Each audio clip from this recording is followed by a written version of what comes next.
Hello बच्चों, मैं प्रीति अग्रवाल। हम कर रहे हैं क्लास 10 का चैप्टर 9 इंट्रोडक्शन, जिसका नाम है एप्लीकेशन ऑफ ट्रिगोमेट्री। इस चैप्टर में हम देखेंगे कि किसी भी ऑब्जेक्ट की, जो बहुत बड़ा ऑब्जेक्ट है, उसकी हाइट कैसे निकालनी है, या फिर हम इस चैप्टर से सीखेंगे कि कोई ऑब्जेक्ट आपसे कितनी दूरी पर है। अब आप कहोगे कि इस चैप्टर से हम कैसे सीख सकते हैं, वो तो हम ऐसे इंच टेप लेके मेजर कर लेंगे। हाँ देखो, अगर हाइट छोटी है तो आप बेशक से इंच टेप से मेजर कर सकते हो, आपके पास बहुत सारे इंस्ट्रूमेंट हैं। लेकिन अब मैंने बोला है कि हाइट मेजर करके दिखाओ कुतुब मीनार की, तो क्या आप इंच टेप से उसको मेजर करोगे? नहीं कर सकते। तो उसके लिए हमें क्या करना पड़ेगा, हमें अपनी मैथ्स की कुछ ऐसी ट्रिक्स लगानी पड़ेंगी जिससे आप आराम से अपनी जगह पर बैठे हुए, अपनी चेयर पर बैठे हुए कुतुब मीनार की हाइट को मेजर कर सकते हो। कुतुब मीनार का मैंने आपके सामने एक एग्जाम्पल लिया, ठीक है। एक एग्जाम्पल और ले लेते हैं। एक बच्चा अपने घर की छत पर बैठा हुआ है, मैं बैठी हुई हूँ या आप बैठे हुए हैं।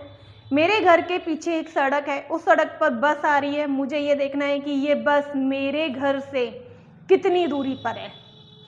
इसमें भी आपका कोई इंस्ट्रूमेंट काम नहीं आना है, मेजरमेंट बहुत बढ़िया है। तो मैथ्स हमारी हेल्प करती है, मैथ्स का ये चैप्टर आपकी हेल्प करता है ये हाइट, ये डिस्टेंस निकालने के लिए, ठीक है। तो देखते हैं, जैसे मैंने आपको भी सबसे पहला जो एग्जांपल लिया वो एक कुतुब मीनार का लिया। कुतुब मीनार की हाइट निकालने के लिए अब मैथ में कैसे निकालेंगे, मुझे किस चीज़ की ज़रूरत है? मुझे ज़रूरत होती है कुतुब मीनार की हाइट निकालने के लिए एक एंगल की और एक साइड की।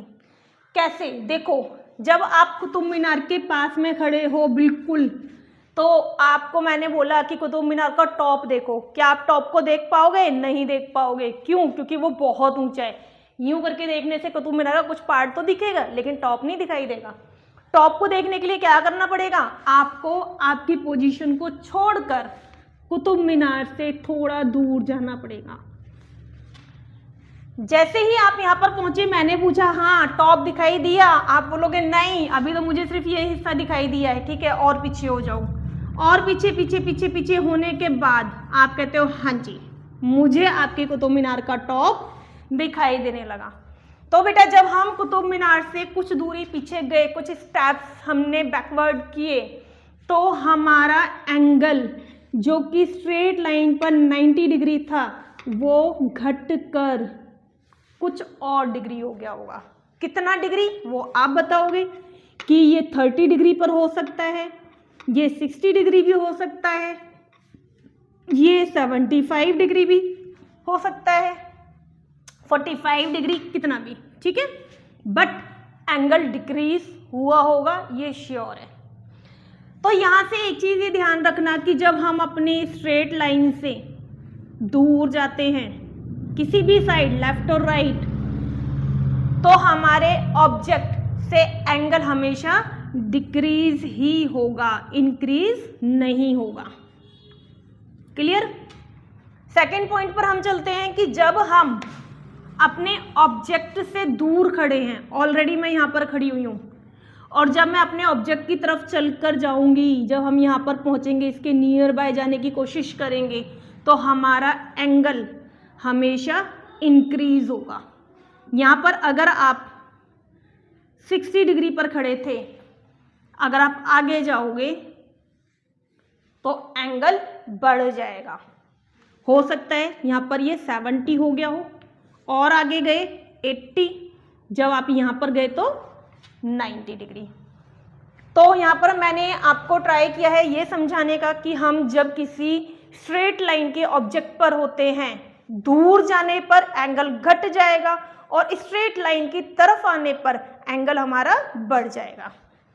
बहुत ज़्यादा कंफ्यूजन होती है बच्चों को कि कब हम अपना एंगल कौन सा लगाएं। जब आप आगे क्वेश्चंस देखोगे तो वहां पर ये प्रॉब्लम फेस करोगे। दूसरी चीज हम लोग देखते हैं बेटा, जब हम अपनी आंखों से किसी भी ऑब्जेक्ट को देखते हैं, जैसे मैंने आपको बोला कि कुतुब मीनार का टॉप देखो, आप ग्राउंड पर खड़े हुए हो, तो ग्राउंड से कुतुब मीनार का टॉप देखने के लिए एंगल आपकी आंखों से कहां जाएगा? ऊपर की तरफ जाएगा, ठीक है। आप कहां देखोगे? ऊपर देखोगे, टॉप पर, नीचे तो नहीं देखोगे क्योंकि कुतुब मीनार का टॉप तो ऊपर है। तो जब हमारी आंखों से किसी भी ऑब्जेक्ट को देखने पर वो ऑब्जेक्ट देखने के लिए आंखों को ऊपर करना पड़ेगा, तो हम इसे बोलते हैं एंगल ऑफ एलिवेशन। क्या बोलते हैं हम इसको? जब एंगल ऊपर जाएगा तो एंगल ऑफ एलिवेशन, इसको हम हिंदी में बोलते हैं उन्नयन कोण। उन्नयन कोण हिंदी में याद रखना बहुत आसान है। उन्नयन, नयन का मतलब आंखें, आंखें कहाँ होती है हमारी बॉडी स्ट्रक्चर में? ऊपर होती है, तो एंगल जब ऊपर जाएगा तो वो उन्नयन कोण। ठीक है, सेकंड एग्जांपल लेते हैं कि जब मैंने आपको ये बोला कि आप छत पर खड़े हो, ये आपका घर था, जब आप छत पर खड़े हो और आप किसी बस को देखते हो, तो बस कहाँ पर है? नीचे। अब आपको बस को देखने के लिए आपकी आंखें झुकानी पड़ेंगी, आप नीचे की तरफ देखोगे। जब आंखों से कोई एंगल नीचे की तरफ बनता है तो हम उसे बोलते हैं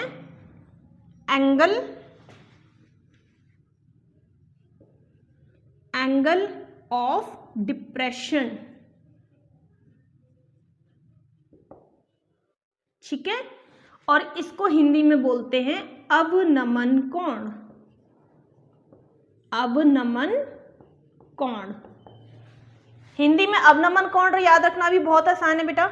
नमन का मतलब होता है नमना, झुकना, नमस्ते करना। जब हम झुकते हैं, नमस्ते करते हैं, तो हमारा सर नीचे होता है, और जब सर नीचे होगा तो कौन सा कोण बनेगा? अवनमन कोण बनेगा। तो दो चीजें होपफुली आपको क्लियर हो गई होंगी कि एंगल ऑफ एलिवेशन कब बनेगा? जब ऊपर हम ऑब्जेक्ट को देखेंगे, और एंगल ऑफ डिप्रेशन कब बनेगा? जब हम किसी ऑब्जेक्ट को नीचे देखेंगे। ठीक है, आगे बढ़ते हैं।